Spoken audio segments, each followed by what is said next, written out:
All right, we are here today on this lovely sunny day.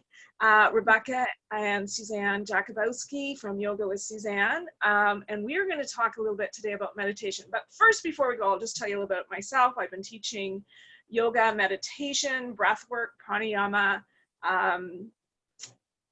nutrition. I'm an author of a book called Fight Fire with Food, and I've been teaching all these things for about 25 years. And I have with me today Rebecca Austin, and she's going to tell you a little bit about herself. Hi, good morning. I'm Rebecca. I am currently living in Milton, Ontario, and I am an energy field healer, an angel therapy practitioner, and I just love the concept of us being here for a reason and having one wonderful day after the next and trying to strive for doing that in the most simple way. I think what we're going to talk about today will hopefully bring what Susanne and me do within our current day and our current careers and try and help you live your best life. Right. And we also are spearheading a spiritual book club. And that's another way that we've been able to reach out to different people and help get our message across and educate ourselves as well as others at the same time. So Rebecca, we want to talk about meditation today, but mostly we want to talk about why, like, we read these books, we go to courses, but yet people don't always put it into play. They don't always use it in their everyday life. And I have even difficulty with myself. So why don't you have a sort of perspective on this? Why don't you begin by just telling me, like, why don't people do it and how do we get people to do it? Yes.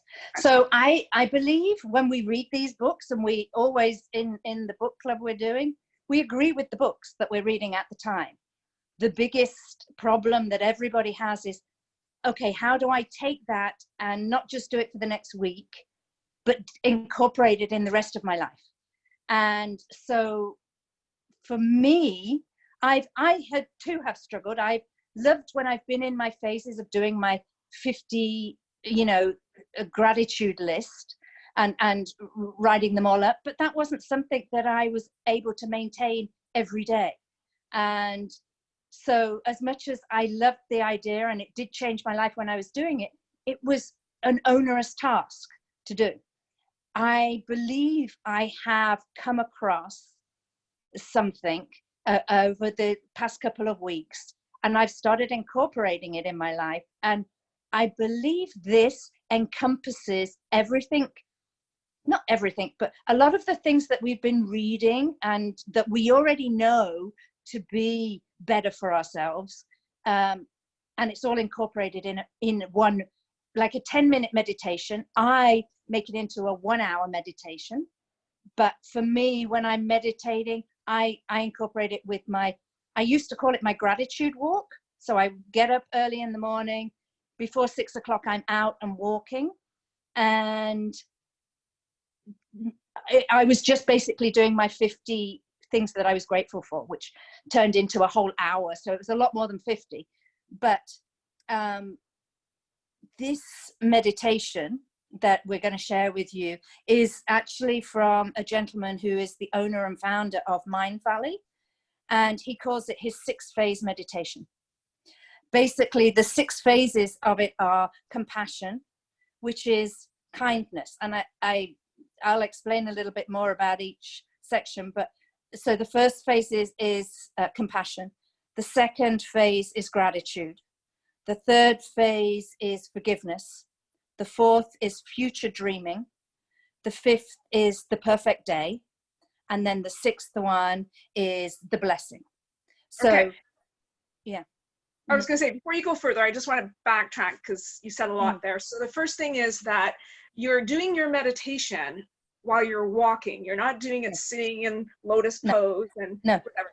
And so I think that's something to point out to people that, like maybe you're not a sit still type person. The type of yoga I teach is really meditation in action, because it's so focused that you can't think of anything else. So you're in the present moment. So, and you're doing yours while you're walking, and there's like walking meditations as well that are out there. So that's the first point I just want to bring across. Yes. You don't have to be sitting. No, not at all. No, I mean, I was always taught at the beginning, because I had a busy to-do list in my head, and I could never, if I sat down in a group to do a meditation, it was like, okay, I'd probably start, and then I'd be like, oh, don't forget, you got to get your bread on the way home, you know, or yeah, I've got to take Jessica out and do this with her later, you know. So my mind was never completely focused and quiet. But what Vishen teaches us at Mind Valley is that it's okay for your mind to wander. When it's impossible, unless you're dead, to shut your mind off. We're human beings, and our mind is constantly active. So it's okay if it wanders off. Don't feel, oh, I've lost it, I've got to start again. Just allow your mind to wander, but come back. Like, we're human beings, and we are, actually, I heard something this morning. Man is light, and man is mind. So it's like-minded. We are, when we say we're human beings, we're like-minded beings. And so if we're mindful, our mind is constantly on the go. It's you know, and so don't feel you've got to switch it off, because it's impossible to switch your mind off. Well, in fact, I mean, scientifically, every time you bring your mind back to the present moment, that little exercise of going away and coming back strengthens the prefrontal cortex, which is that decision-making part of your brain that people aren't living in right now. They're living in the back brain. So it's totally good, in fact. Yes. To do. Yeah. So if we come back to this, you know, I give all the credit to Vishen, and I think you need to research. If you haven't got the Mind Valley app, or you know, he's made this 6-phase meditation available for free wherever you can find it, whether it's Facebook, YouTube, on his Mind Valley app. Just find it wherever you can, and if you can't find it, contact me or Susanne. But you'll get something will trigger in the way he's going into a lot of the research. He's done a lot of research as to why these 6 things are the most important things for you to focus on to start your day. We're not going to go into the research of that. I'm just telling you from Rebecca's perspective. This to me brings everything that has ever triggered my mind for, oh, that's what I should be doing, or this is how I should live my life. It brings it all together in one place. So I'm not like doing a meditation for this, and then later on in the day, I've got to remember to do that or whatever. You're like, I'm setting my day up with everything that we've read and believe about life.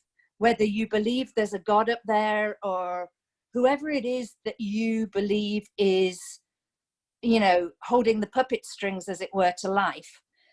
That's who the focus is on with this. And I'm just, I think, and I don't want to get into the whole, what is going on with COVID and all the bad issues that have come up in the last couple of weeks.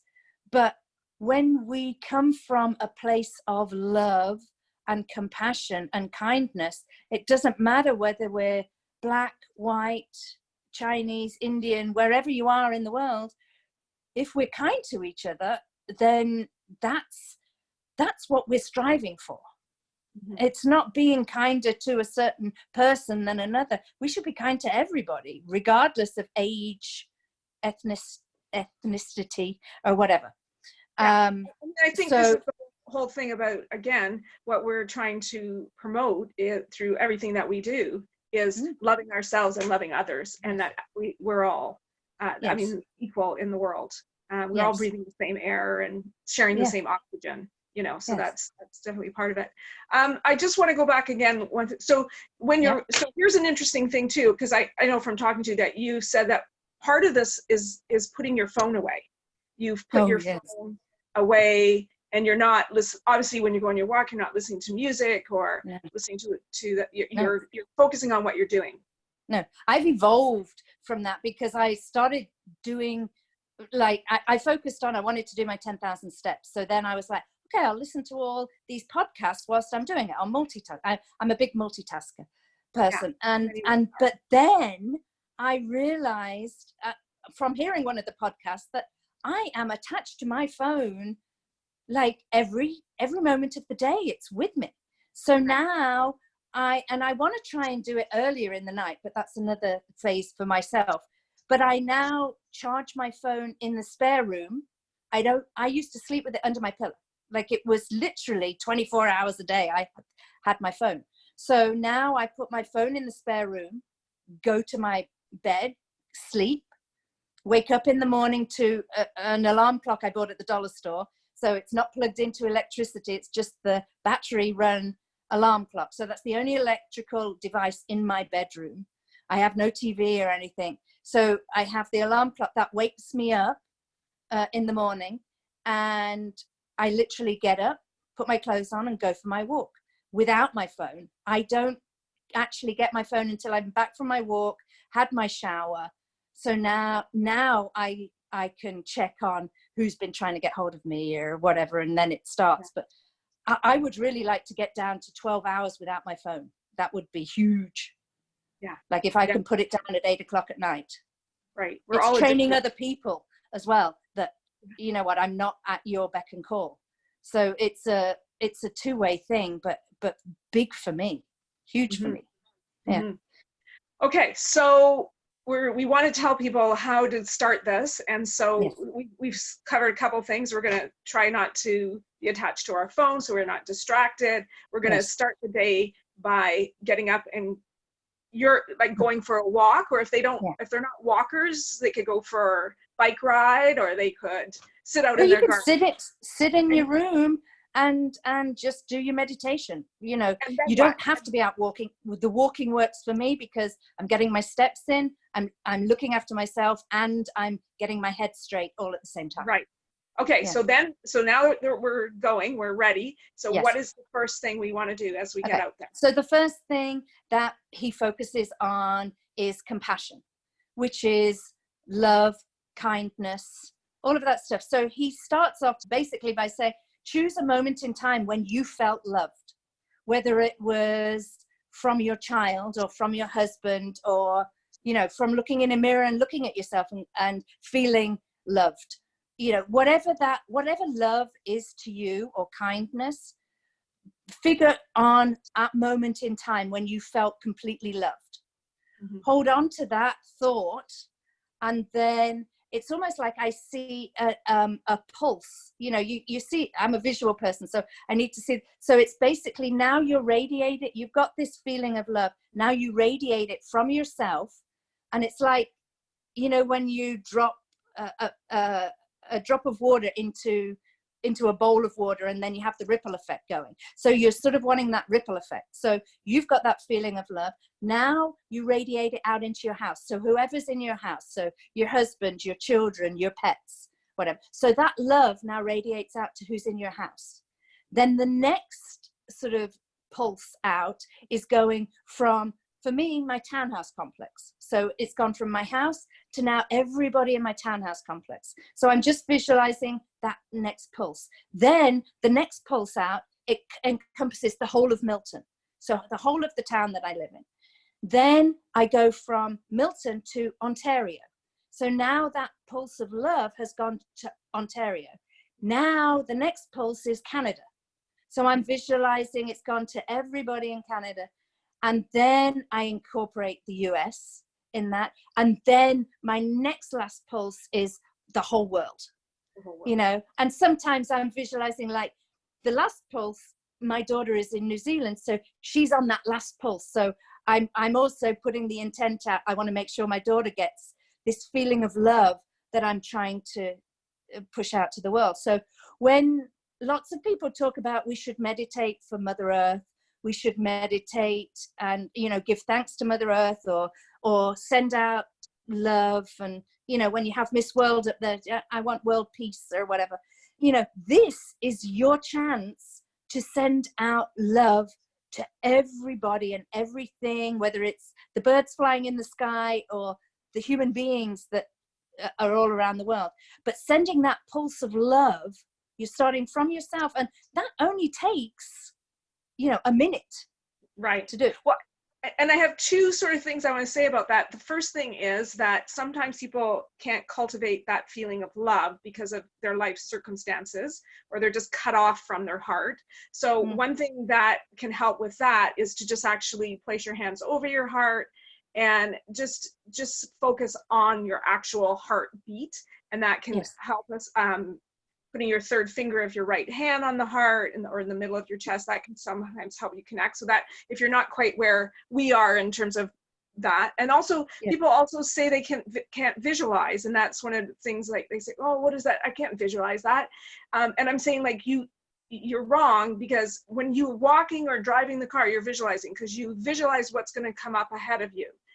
So visualization is available to all of us. It's a practice technique. So, so in that regard too, like, just know that the more you try this, or just, you know, even talk out a scenario. Okay, I'm sending love out here. I'm sending love out here. I'm sending out out there. You will begin to visualize it. So it's a little technique. It's wanting everybody else to, for some moment in time, feel the amount of love you have felt. It, even if it was only you felt it for a small amount of time, you're sending out compassion, love to the whole world, kindness. You know, it's all, whatever word you want to put to it. But yeah, that's the starting point.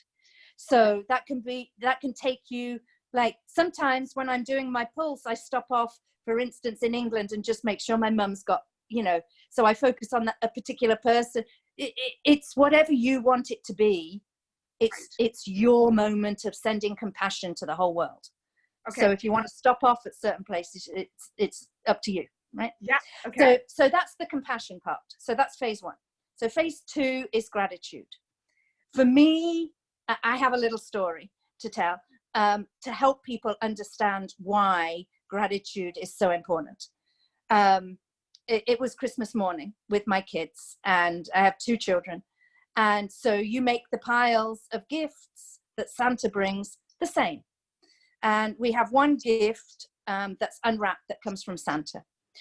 So the big gift. And my daughter and my son came down this Christmas morning, and my daughter sees this camera that we bought her. She got a camera. My son got Bumblebee, the Transformer car, whatever. Well, my daughter grabs the camera and she's hugging it. She loves it so much. And me and my husband are like, okay, we got that right. You know, you never know sometimes, because kids change their mind on what they want. Anyway, she's hugging this camera. My son has seen his Bumblebee. He's just gone, and moved on. He sees this big pile of gifts, and he's like, the wrapping is flying off it, and he's just opening a gift and really not acknowledging it, and opening the next gift, and so on. My daughter's still hugging her camera.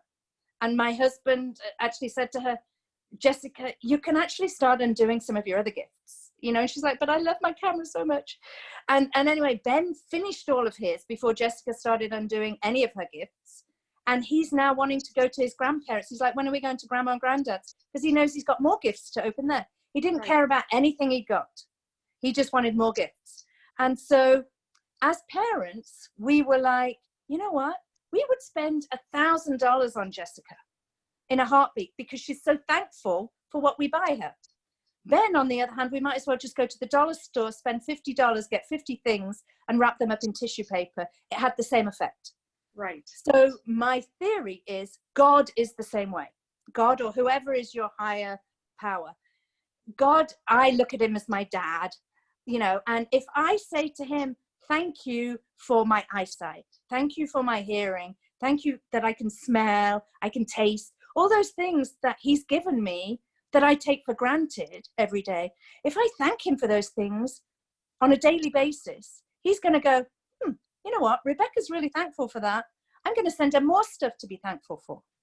Mm-hmm. It's simple, but we forget how powerful being thankful is. Mm-hmm. So that is your next phase, is gratitude. So again, you can put as much or as little as you want in. But as I'm walking along, I'm doing my gratitude list. So for instance, a car will pass me and I'll be like, I was so thankful I could see the car. I'm so thankful I have my own car. I'm so thankful that I can drive a car and I have my independence, that I have the money to be able to put petrol in my car. Then I'm thankful for all the people in this world who invented the car. You know, it's as, you can make it as simple or as complicated as you want, or as personal as you want. But gratitude is, I can't express to you how important gratitude is. And if you're only going to do it once, do it in this 6-phase meditation. But anyway, so that is gratitude. And gratitude can also be just as simple as, thank you for that perfect coffee I got from Tim's this morning. You know, if you can't find things to be thankful, there's always something you can be thankful for. Yeah, and I think, I mean, this is a major technique that we use for people who have, you know, anxiety or depression or whatever. Like, just get a journal out or get a piece of paper, scrap piece of paper, and start writing the simplest little thing, you know, glad that I have teeth, like you say, or like, yeah. And, you know, we said through this whole, I wrote a blog about this as well at the beginning of the COVID thing. You know, there's so many things that we're so fortunate for in this. Yes. Especially snap out of it, stop feeling sorry for yourself, and realize how grateful you should be. Because until you can start to be grateful for things, you're only going to see things that you're ungrateful for. Yes, exactly.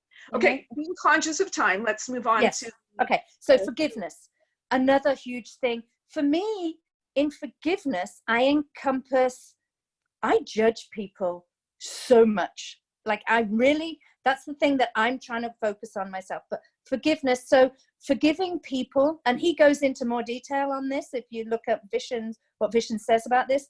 But forgiveness is also huge. You don't have to like somebody or agree with them, but forgiving them, you're doing this for yourself.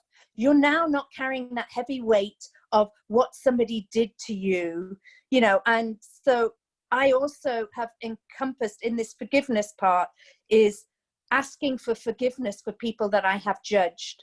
And the other morning, it was hilarious because I put out to the universe, I want to apologize to all the people I've judged. And there was a ring of people, like they took the whole world. Like these people, like that's how many people I've judged. But the funny thing was, all these people said in like I visualized that they were all saying, "We forgive you for judging us," like in unison, and it was so loud. And I was like, "Thank you." So, and then anyway, forgiveness. So as little or as much as you want to do. It's whatever you make this into. But we all have people that we need to ask for forgiveness from or to forgive. So you just listed in your mind the same way you would do a grateful list. You're just listing, yes, I forgive myself for comment I made, or I forgive myself for, okay, excellent. Okay. So future dreaming is the next one. So the 4th phase is future dreaming. And that's about seeing yourself in 3 years' time. Where do you see yourself? And again, it's, if we bring in, and I don't want to incorporate too many things in this, but the book that we read about from Lynn Grabhorn, Excuse Me, Your Life is Waiting, she focuses on the feeling. So if you can do this future dreaming, not only seeing where you see yourself in 3 years' time, but what does it feel like to be in that place? Like I have, my dream is, like, I can't see my house necessarily because that's what I'm still working on. Am I in the same house? You don't need to see your house. But when I open the front door, I get this feeling of cleanliness, freshness. You know, I can feel the sunlight coming in through the windows. And I just shout in the doorway, okay, I'm off out to do this other job or whatever. And I can hear the happiness in my voice as I'm shouting to whoever it is that's living in my house. And they're just shouting back, okay, see you later. You know, whatever it is, if you can't see it completely, get a feeling of what does it feel like? How do you feel in 3 years' time? And then keep adding to that every day that you're doing this meditation. You can add to your future dream. You know, whether it's the job that you have. It's not so much the material things. It's more the happiness, or the how you want to in the future see yourself being happy and loved and If you can't see your perfect job, if you can't see the perfect house, go on your feeling of how do you feel 3 years from now. You don't want to feel miserable. You don't want to feel in debt. you know, and the world crumbling down on you. Start to feel the happiness within you, and then your vision will start to grow. Okay, so that's future dreaming. Then he brings you the fifth phase is your perfect day. So it's now, so you're doing this first thing in the morning, so your day hasn't started. So then he's saying, just quickly run through your day. You know, you don't have to spend long, just a couple of minutes on saying, okay, so when I get back from this walk, I'm going to have a shower and I'm going to feel invigorated. Then I'm going to get in my car. It's going to start perfectly. And I'm going to, you know, it's going to be traffic free. You know, it's going to be a nice, smooth drive to work. Then I'm going to go into my wonderful workplace, and jobs are going to just get done. And, you know, see yourself ticking off your to-do list or whatever. And then say, I'm going to have a really nice lunch today. And then, you know, I'm going to get jobs done in the afternoon or whatever. And then we'll have a nice family dinner, you know, and imagine everybody sitting around the table. Just set yourself up for, what do you want your day to look like? If you don't have an idea of what a perfect day is for you, how's God going to bring that in for you? God, the angels, whoever it is, you know. So put your intent into, what would you like today to look like? Mm-hmm. And you can go, again, as detailed or as simple as you want it to be. And then the sixth and final phase is literally now seeing, it's almost like God saying, oh, that's what you want? Okay, I'm bringing it to you. And then just imagine this wave of energy coming down to put all the ticks in the right spaces and helping you fulfill that. It's that simple.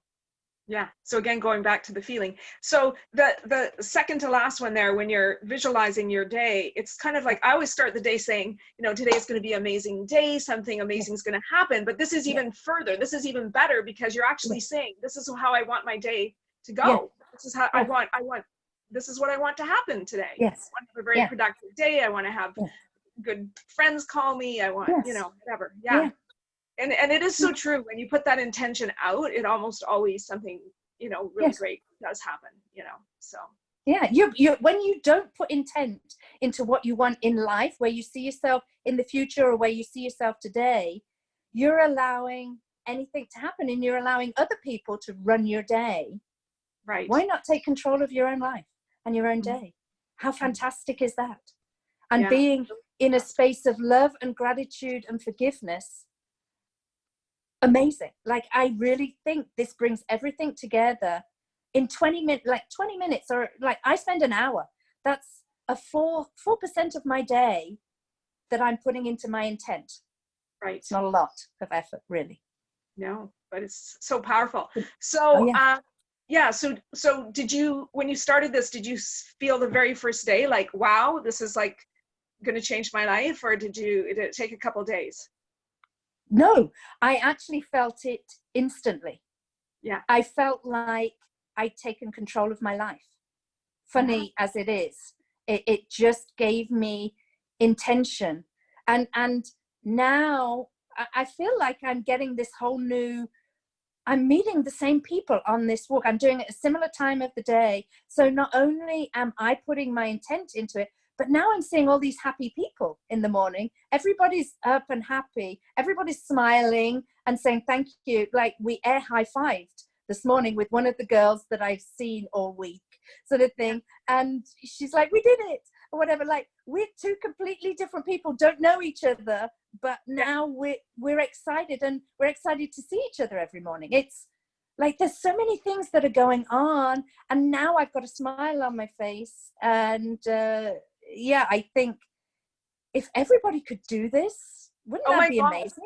I totally agree. I think when you radiate happiness, I mean, it just comes back to you 20-fold. I mean, I'll go out shopping, and I think lately now when you go out shopping, it's kind of like anxiety ridden because of, you know, the masks and all the things. But if you go out with this sort of this happy feeling, this happy intent, I mean, your whole experience is always so much better, and people respond in kind, you know? So walking around with a frown on your face just makes people suspicious anyways. You know, what's wrong with this person? You know, what are they going to do next? So that's interesting. Okay, that's great. So anything else in closing that you want to? No. So I've only given you my take on it, and you've added your bits into it. I think if you listen to vision It's so Vishen, and his last name is Lakh. You're so IANI. you're so British. Oh, why? Yeah, H. H. Yeah. So go on to Mind Valley, look up Vishen. Yeah. He honestly, he thinks this is so powerful, and he's tried to make it as free and available as he can. So if you should be able to find it quite easy. Listen to his explanation. You've had my explanation, but he has a lot more technical reasons as to why this works. Yeah. Look him up. I think he's brilliant. Like, I really do. Well, and you know, we didn't talk about this today because we don't have the time, but I mean, there's actually so much scientific evidence now of how meditation affects our life. I mean, physically, mentally, spiritually. I mean, if we could, like, at another time, you and I can talk about that, about the actual benefits. It's all been shown, you know, so it's all scientific. I mean, even in terms of changing people's DNA. So, so what a great tool we have in our toolbox, along with all the other things we do, the yoga and the breathing and everything. It's a great tool, and people, but what we need to get is more people doing it, so that the world will be a nicer, kinder, loving, more place, right? Absolutely. You can't go wrong. Like, you can't go wrong. Working on ourselves. That's something, and I think a lot of women are so busy taking care of everybody else that, and men too, but you know, we need to work on ourselves, and this is time where we've had more time, you know, is a good time to do it, for sure. So thank you so much.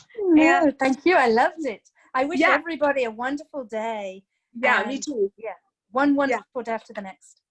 And we'll do this again, because we have so many more different things that we can talk about at the time. So namaste. Thank you. Thank you for your time. Bye-bye. Love ya. Love you too.